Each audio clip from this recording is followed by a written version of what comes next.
Hello दोस्तों, आज भी अपन राजस्थान का भूगोल पढ़ते हैं और राजस्थान के भूगोल की ऑनलाइन क्लास में आप सबका स्वागत है। रोजाना की तरह आज भी अपनी क्लास को आगे बढ़ाते हुए अपने दोस्तों को जोड़ लीजिए और इस क्लास को आगे बढ़ाते हैं। राजस्थान से संबंधित जो कंपटीशन होते हैं उनमें राजस्थान का भूगोल से संबंधित क्वेश्चन इम्पोर्टेंट रूप में जरूर आता है और ये जो टॉपिक लिया हुआ है उसको बड़ी गहनता से ले रखा है मैंने, क्योंकि इसमें से क्वेश्चन जरूर आते हैं। ये है राजस्थान का अफवाह तंत्र, जिसमें अपन ने बंगाल की खाड़ी के अफवाह तंत्र को विस्तार से अध्ययन कर लिया है।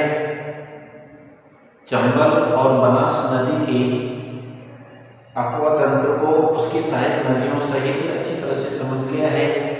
कौन सी नदी किस नाम से जानी जाती है, कहाँ से निकलती है और चंबल नदी में किस प्रकार से एक अफवाह तंत्र बनाती हुई आगे की ओर बढ़ती है।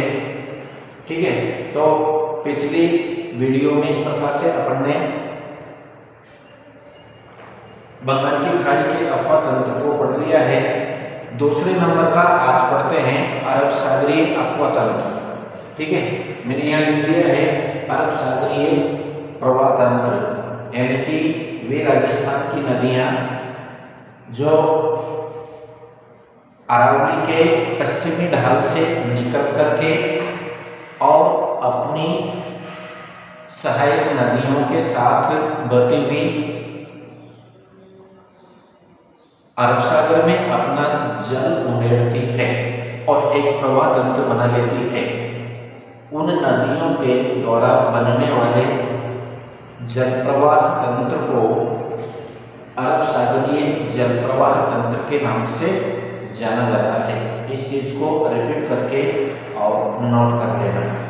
अरब सागरीय अफवाह तंत्र किसको बोलते हैं? इस अरब सागरीय अफवाह तंत्र में मुख्य रूप से सबसे पहले मैंने एक नदी ली है, उसका नाम है लूनी नदी। और लूनी नदी को प्राचीन काल में लूणावती नदी के नाम से भी जाना जाता था। लूणावती, जैसे चंबल नदी को चरणावती के नाम से जानते थे ना, इसी प्रकार से इसको भी लूणावती के नाम से जाना जाता था। और प्राचीन कालिदास जो कवि था, उस कालिदास ने इस लूनी नदी के लिए अंतःसलीला नाम दिया। अंतःसलीला ये लिख दिया मैंने। कालिदास ने इस नदी को अंतःसलीला के नाम से कहा। तो इसके बारे में बहुत सारी गाथाएं हैं और बहुत सारी इसकी सहायक नदियां हैं और अधिकतर कंपटीशनों में लूनी नदी से संबंधित क्वेश्चन जरूर बन करके आता है। इसकी सहायक नदियों को और कौन सी नदी है, किस नाम से जानी जाती है, बड़ी अजीब अलग अलग प्रकार की नदियों के नाम है इसके और इसकी विशेषताएं अलग प्रकार से है।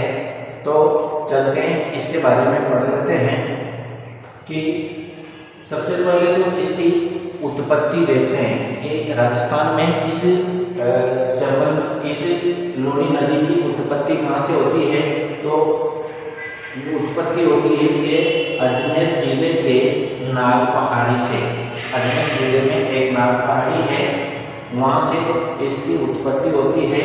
और उत्पत्ति भी जो दो जलधाराओं से मिलकर के होती है, दो जलधाराओं से मिलकर के और यह उत्पत्ति होती है। तो नाग पहाड़ से दो जलधाराएं निकलती है। ये जिसे ये नाग पहाड़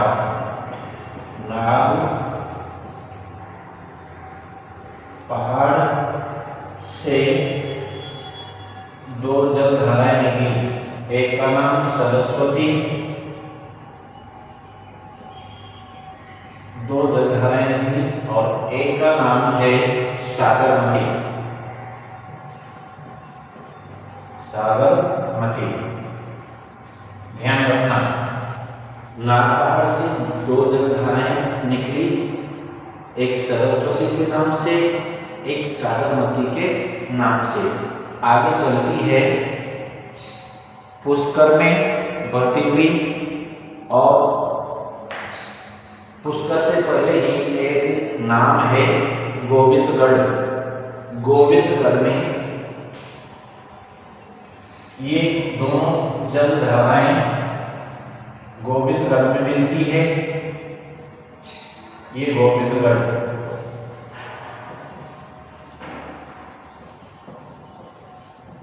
गोविंदगढ़ में मिलती है और लूनी नदी के नाम से बहने लगती है। यहां से बनती है लूनी नदी। लूनी या लूनी नदी एक ही बात है। लूनी नदी, ठीक है, लूनी कहो या लूनी नदी कहो, एक ही बात है। और समझ लो इसको, नाग पहाड़ से दो जलधाराएं निकलती हैं, सरस्वती और साबरमती। दोनों जलधाराएं गोविंदगढ़ मिलती है और वहां से इसको कहा जाता है लूनी नदी या लूनी नदी। ठीक, आगे चलती है। ये नदी कौन कौन से जिलों में बहती है और इसकी क्या विशेषता है? कालिदास ने इस नदी को अंतःसलिला के नाम से कहा कि ये नदी अंतःसलिला है। आगे चलते हैं कि राजस्थान में यह नदी कहाँ पर बहती हुई आगे बढ़ती है। ये नदी सबसे पहले गोविंदगढ़ से और पुष्कर को आती है। ये प्रवाह क्षेत्र, प्रवाह क्षेत्र ऐसे याद रखना। कौन कौन सा प्रवाह क्षेत्र है? अजमेर से पुष्कर,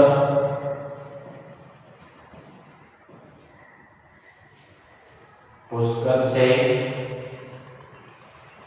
नागौर, ठीक है, नागौर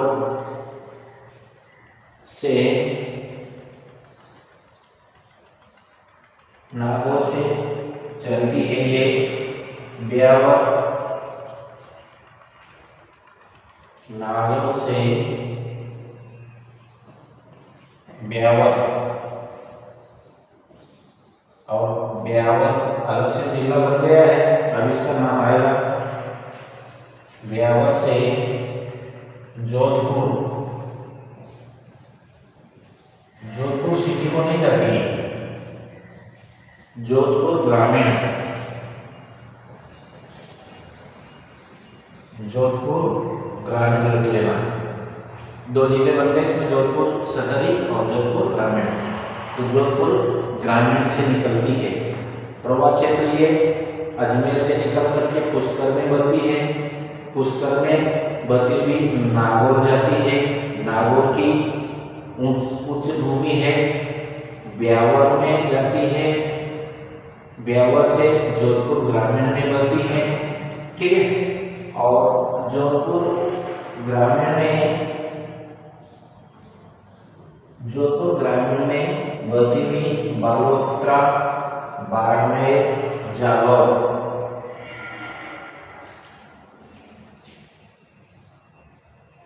बालोतरा,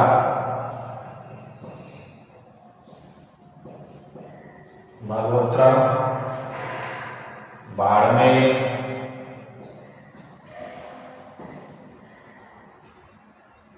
और लास्ट में इसका अंतिम स्थान है कच्छ। कच्छ की खाड़ी में ये कच्छ गिर जाती है। ये इसका प्रवाह क्षेत्र है। और समझ लेना, पुष्कर अजमेर से निकलकर, अजमेर के नाग पहाड़ से निकल करके पुष्कर जाती हुई नागौर, ब्यावर, जोधपुर ग्रामीण, फिर बालोतरा, बाड़मेर, ठीक है, और बाड़मेर और कच्छ, ब्यावर पाली में, इसके बाद में इसकी सहायक नदियां कौन कौन सी है, सहायक नदियों के बारे में पढ़ते हैं।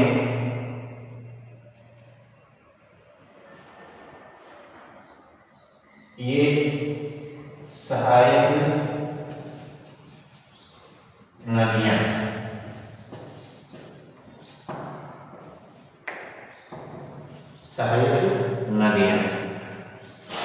सहायक नदियों के विशेष रूप में ध्यान रखना कि इसकी सहायक नदियां है जोजड़ी,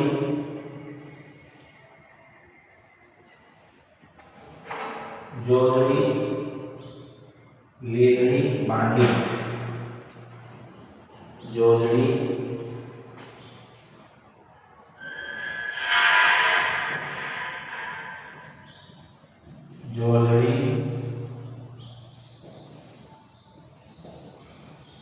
लीलड़ी, बांडी, जोजड़ी, लीलड़ी, बांडी, सूकड़ी, मीठड़ी,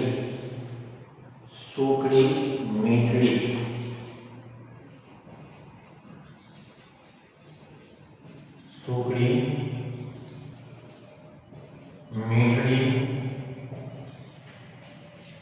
और जवाई,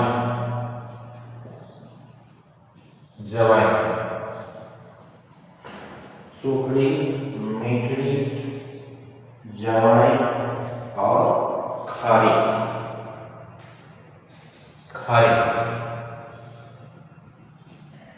ठीक है, और समझना इसको।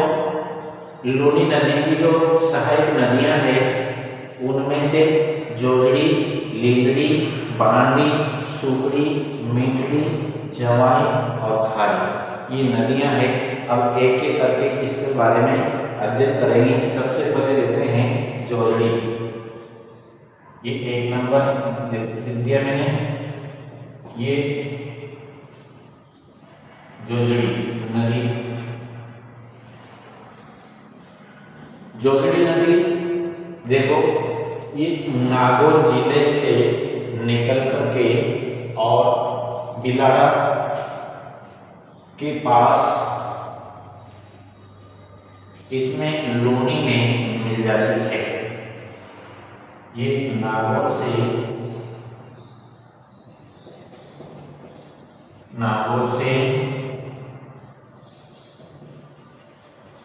निकलकर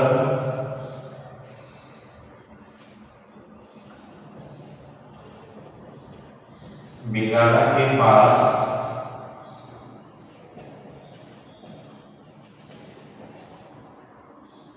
लूनी में मिलती है। दूसरी बात ये 83 किलोमीटर बढ़ती है। 83 किलोमीटर इसकी लंबाई है जोजड़ी नदी की। और लूनी नदी की एक सहायक नदी है जो दाएं ओर से इसकी सहायक नदी बनती है। लूनी की एकमात्र नदी जो दाएं ओर से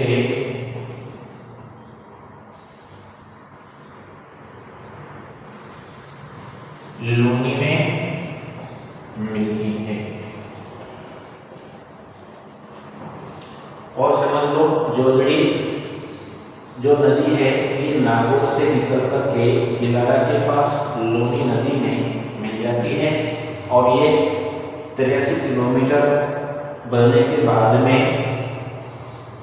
इसमें लूनी नदी में मिल जाती है। और दाएं ओर से मिलने वाली एक मात्र नदी है जोजड़ी।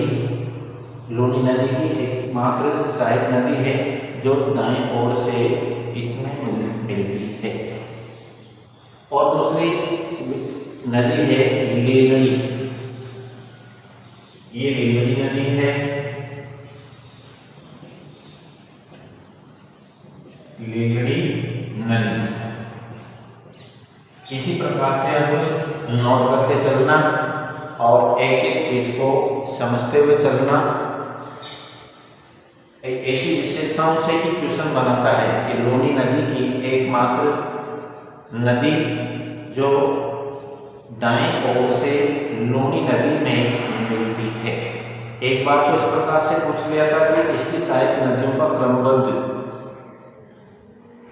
इसकी उत्पत्ति से अवकाश तक इसके क्रम में कौन कौन सी नदियां हैं, इस प्रकार से क्वेश्चन पूछ लेता है। मैं क्वेश्चन बना के बताऊंगा आपको लास्ट में, तो इस प्रकार से आप बने रहे और इसको एक एक चीज को अभी समझते हुए पढ़े। क्वेश्चन किस तरीके से बन करके आता है उनको भी बताऊंगा मैं। लीलड़ी नदी के बारे में पढ़ते हैं। तो लीलड़ी नदी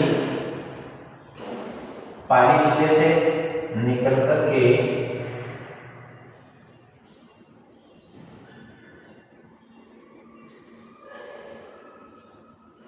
जो लीलड़ी नदी है ये ब्यावर से निकल करके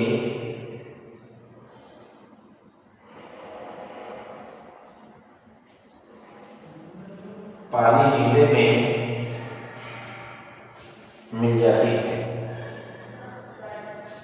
ये ब्यावर जिला, ब्यावर यहां से निकलती है और इस प्रकार से ये इसमें मिल जाती है। तो लीलड़ी ब्यावर जिले से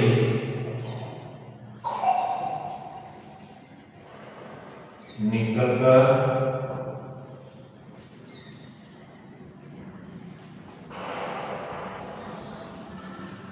पाली में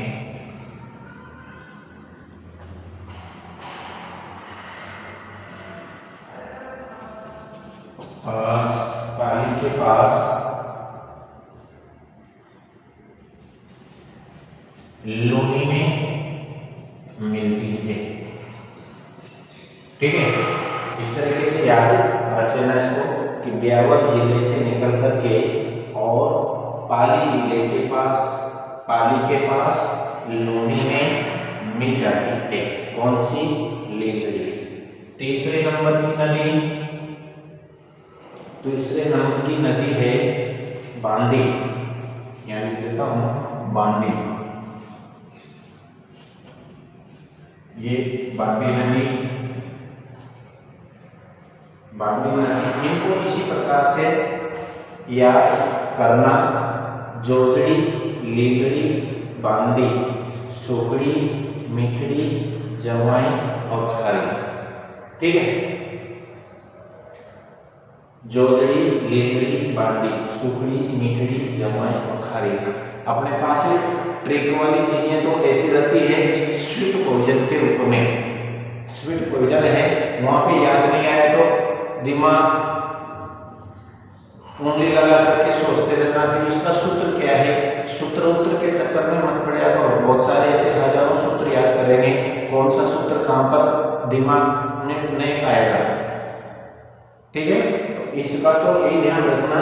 लूनी नदी की सहायक नदियां इस प्रकार से है, जोजड़ी, लीलड़ी, बांडी, सुकड़ी। दिमाग में फटाफट बैठ जाएगा, बिल्कुल सीधे सरल तरीके से रस्ते रस्ते चलना चाहिए।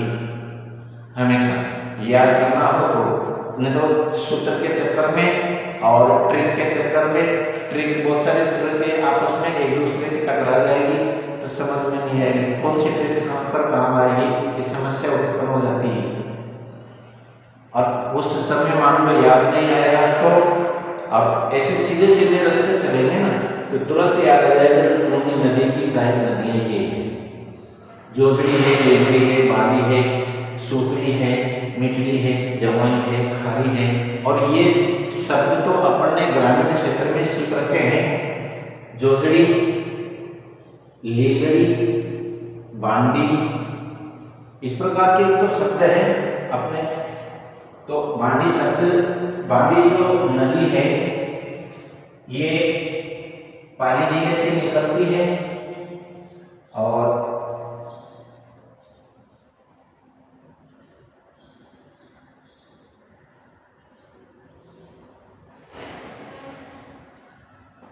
पाली जिले से निकलती है भी बांडी, पाली जिले से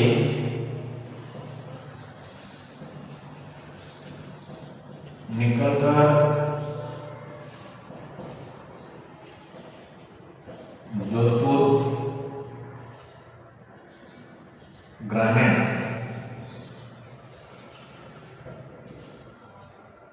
में लोनी में मिलती है।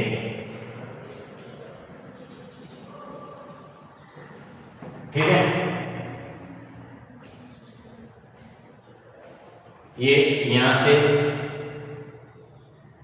पाली से निकलती है और जोधपुर इसमें मिल जाती है। आगे देखो कि बांडी जो नदी है इस पर हेमावास बांध बना हुआ है। बांडी नदी पर जोधपुर के समीप हेमावास बांध बना हुआ है। इस नदी पर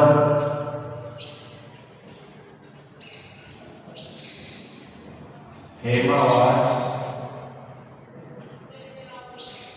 ये अंडरलाइन कर देता हूं, हेमावास बांध बना है।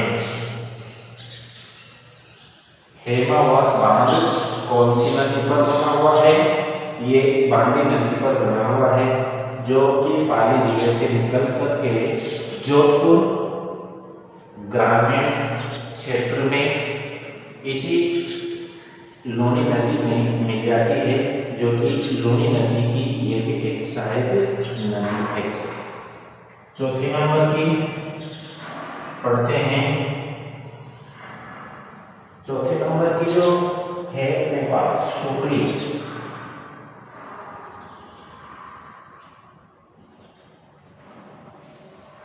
सुकड़ी नदी, ये भी पाली जिले से निकलती है। सुकड़ी नदी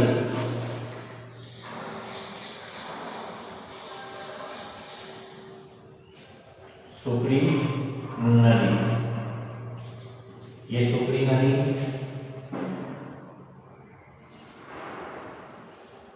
पाली से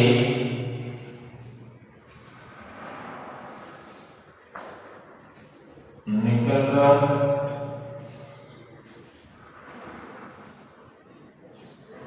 बालोतरा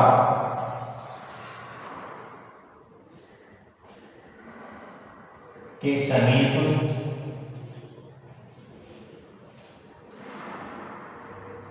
लोनी में मिलती है। समझ लो, सुकड़ी नदी भी पाली नदी से निकल करके बालोतरा सिटी है, इसके समीप लोनी नदी में मिल जाती है।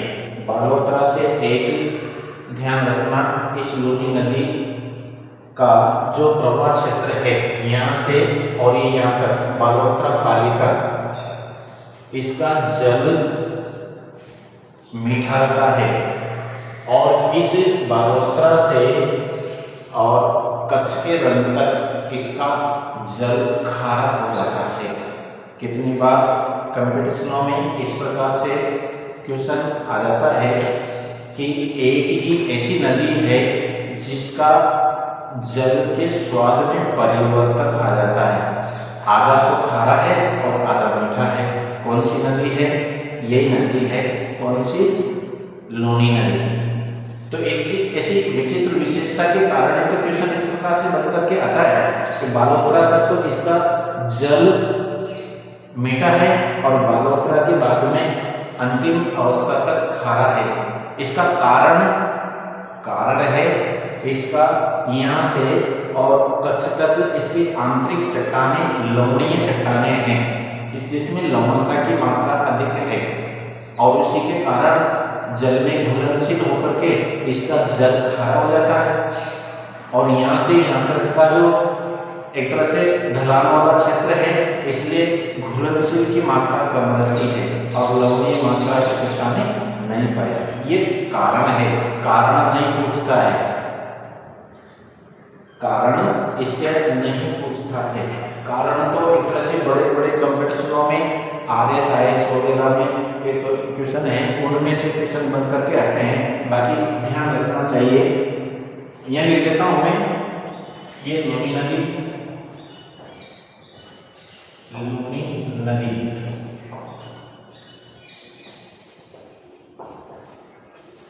इसका जल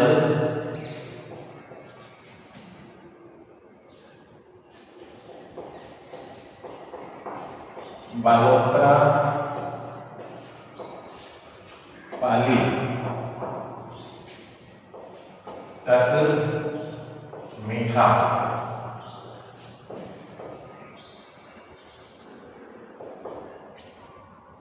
तथा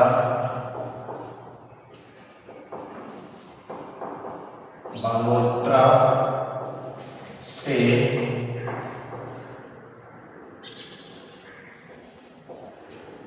कच्छ तक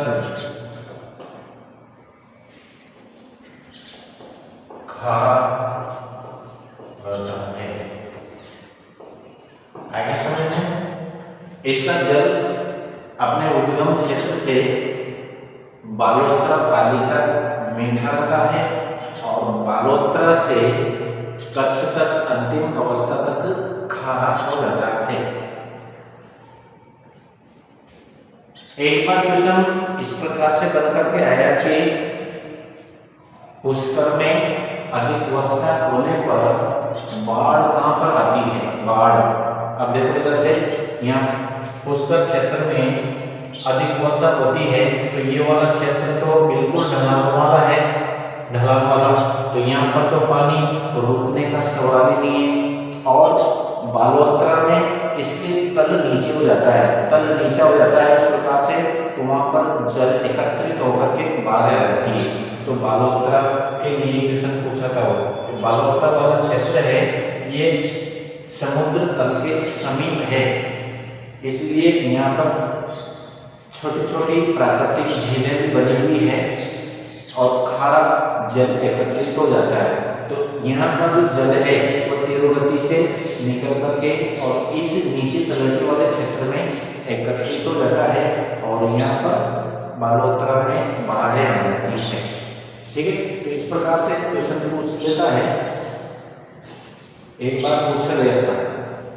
चलो आगे पढ़ते हैं। तो सुकड़ी नदी के बारे में क्या पढ़ा हमने? पाली से निकल करके बालोत्रा के समीप लूनी नदी में मिल जाती है और इसकी क्या विशेषता है सुकड़ी नदी की?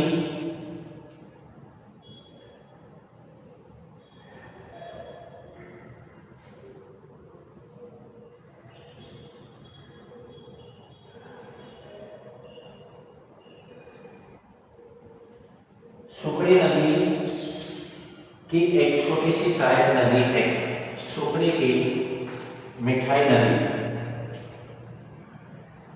इसकी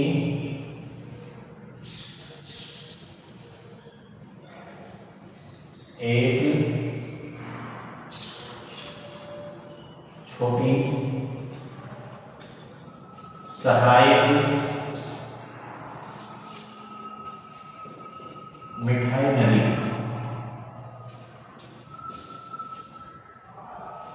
जिसके किनारे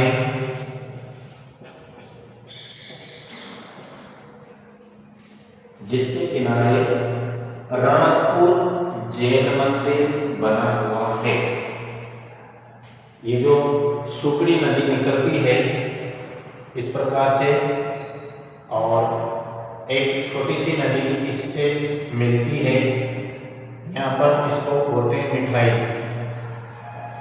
मिठाई। इसके किनारे पर यहाँ पर एक रणकपुर जैन मंदिर बना हुआ है, प्रसिद्ध। यहाँ देता हूँ,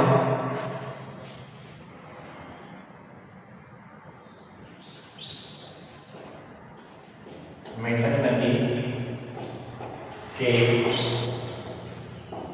किनारे प्रसिद्ध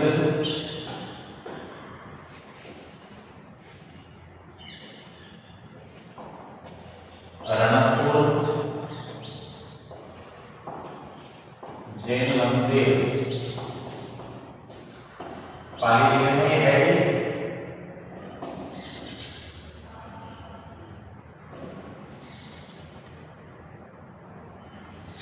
बना है इसके 1444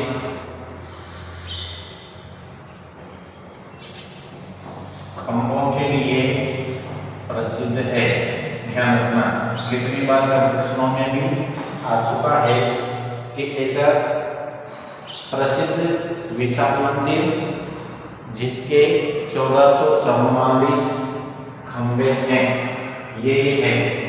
तो मिठाई जो नदी है ये सुकड़ी नदी की सहायक नदी है, इसकी सहायक नदी है मिठाई नदी, जो इसके किनारे पर रणकपुर जैन मंदिर बना हुआ है और इसके 1444 खंबे हैं। और अगले लूनी नदी की सहायक नदी चौथे नंबर की, 5वें नंबर की चलते हैं। 5वें नंबर की कौन सी है? यह है मीठड़ी नदी। मीठड़ी नदी, मीठड़ी नदी ये भी पाली जिले से निकल करके, पाली से निकलकर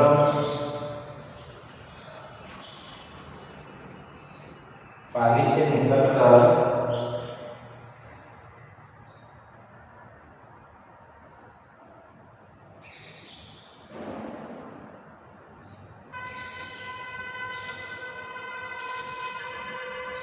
पाली से निकलकर गोरिया गांव के समीप निकलकर गोरिया गांव के समीप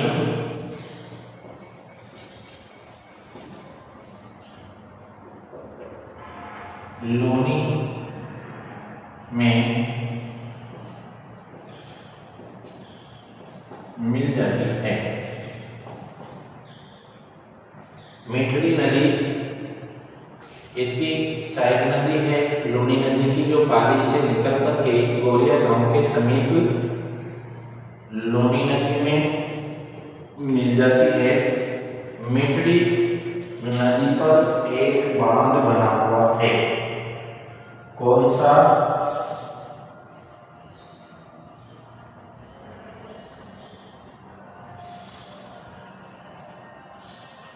मीठड़ी बांध।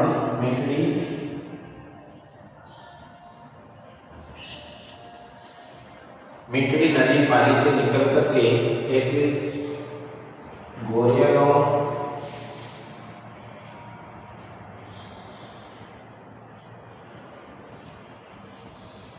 गांव के समीप नहीं, ये मिस्टेक हो गई, कोई बात नहीं। ये पर हालना गांव के समीप है, निकल करके हालना, लना, हालना।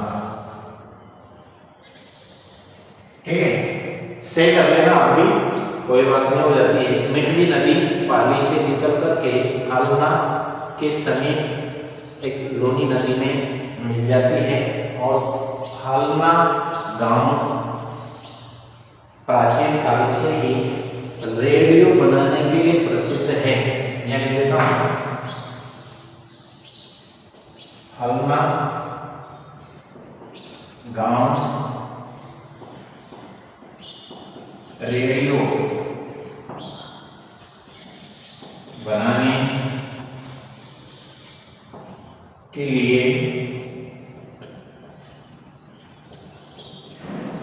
प्रसिद्ध है।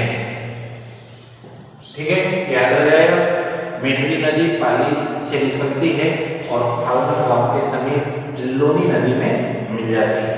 फाल्गुन गांव रेडियो बनाने के लिए प्रसिद्ध है, इसलिए आपको याद भी रह जाएगा और इससे संबंधित कभी क्वेश्चन भी बनकर के आ जाए तो इसका ध्यान रह जाएगा। तो उसकी एक विशेषता अपने को याद रहती है, तो उससे 2 क्वेश्चन तैयार हो जाते हैं मेरे पास। मेढड़ी के बाद में अगले पढ़ते हैं अपन जवाई नदी, 6 नंबर की जवाई या जमाई नदी। ये भी लूनी नदी की सहायक नदी है और पाली से ही निकलती है। पाली से निकलकर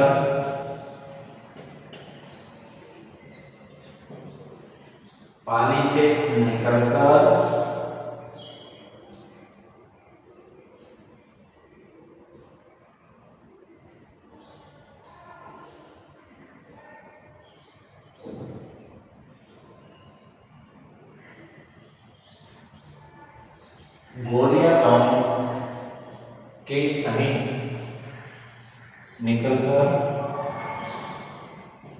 गोरिया गांव के समीप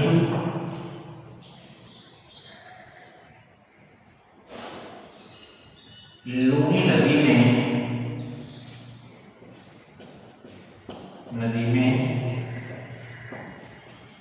मिलती है। इस पर एक बांध भी बना हुआ है, आपको याद हो तो जमाई बांध। इस पर जमाई बांध बना है, जो कि मारवाड़ का सबसे बड़ा बांध है। ये भी ध्यान रखना, यह मारवाड़ का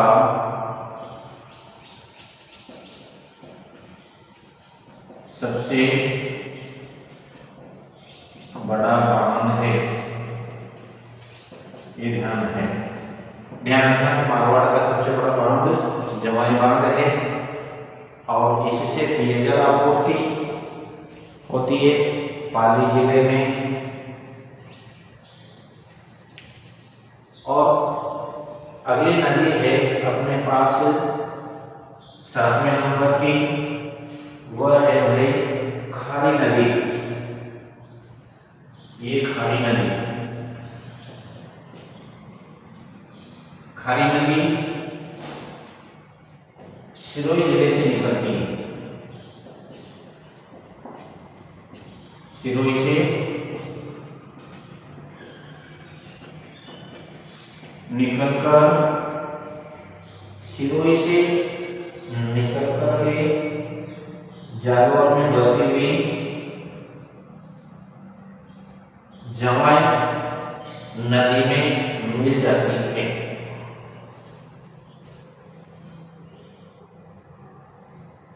सिरोही से निकलकर जालौर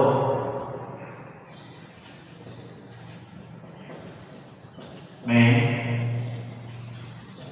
बहती हुई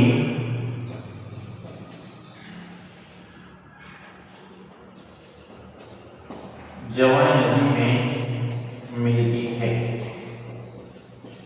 ठीक है, तो इसको याद करने का तरीका एक चक्कर में मत पड़ना, बहुत सीधा है। लूनी नदी की एकमात्र एक ऐसी नदी है जो कि दाएं ओर से निकलती है और नागौर जिले से निकलती है। उसका ध्यान रखना, कौन सी नदी है? ये है जोजली नदी। और सारी जितनी भी नदियां हैं ये सब बाएं ओर से निकलती है। इनका केवल याद रखने का तरीका है और ये सब बाएं से निकलती है और ये सारी नदियां पाली जिले से निकलती है। केवल खारी नदी ही एक ऐसी नदी है जो कि सिरोही से निकल करके और इसमें जवाई नदी में मिलती है। जवाई की सहायक नदी है ये, डायरेक्ट लूनी नदी में नहीं मिलती है, लूनी नदी में नहीं है, ये जवाई नदी में मिलती है। बस इस तरीके से समझते हुए पढ़ना। और ये डायग्राम बना दिया मैंने। सबसे पहले ये अजमेर जिले का इस प्रकार से त्रिकोणात्मक रूप में राजस्थान के यहाँ पर है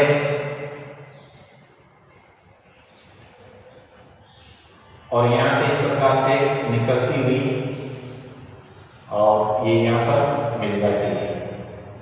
ठीक है, तो यहाँ पर सबसे पहले नागौर में जोजड़ी मिलती है। जोजड़ी, यहाँ पर बालोतरा है, यहाँ का पूरा पानी यहाँ पर इकट्ठा हो जाता है यहाँ, और यहाँ पर बाढ़ें आ जाती है। तो सारी नदियाँ इधर से निकलती है, इधर से, और एक प्रवाह तंत्र बन जाता है। ठीक है, इस तरीके से अपवा तंत्र पश्चिम की ओर बनता हुआ कच्छ की खाड़ी जो अरब सागर में है, उस अरब सागर के कच्छ खाड़ी में अपना जल प्रवाह तंत्र बनाती हुई यह बहती है और यह पश्चिमी राजस्थान की सबसे लंबी नदी है। पश्चिमी राजस्थान की सबसे बड़ी नदी है कौन सी? लूनी नदी। लूनी नदी पश्चिमी राजस्थान में बहने वाली सबसे लंबी नदी है और राजस्थान का सर्वाधिक जल प्रवाह तंत्र बनाती है। राजस्थान के कुल जल प्रवाह तंत्र का यह 10.6% स्थायी है, इसका लूनी का। इस प्रकार से मतलब याद रखना, पश्चिमी राजस्थान में मारवाड़ की गंगा बीच को कहा जाता है। क्या कहा जाता है? मारवाड़ की गंगा। यह लिख देता हूं, मारवाड़ की गंगा। यह पश्चिमी राजस्थान की जीवन रेखा, पश्चिमी राजस्थान की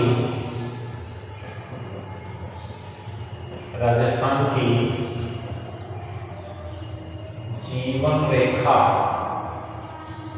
निर्धारित करने वाली नदी कौन सी? लूनी। ठीक है, तो इस प्रकार से प्रश्नों को समझते हुए नोट करते चलना। मैंने डायग्राम से एक एक चीज को समझाया है और रिपीट करके इसको समझ लेना और अपने दोस्तों को भी इससे जोड़ना ताकि वे भी इस प्रकार से ट्यूशन। इस प्रकार से लूनी नदी के बारे में तो किताबें भरी पड़ी है, परंतु जो चीजें कंपटीशनों में आने लायक है इनसे ही ट्यूशन बनते हैं और इनसे बनने वाले ट्यूशनों का तरीका भी मैं बताऊंगा। जब ये पूरा चैप्टर अपन ने पढ़ लेंगे जल प्रवाह तंत्र को, उससे फिर ट्यूशन बनाऊंगा किस तरीके से ट्यूशन बन करके आते हैं। धन्यवाद।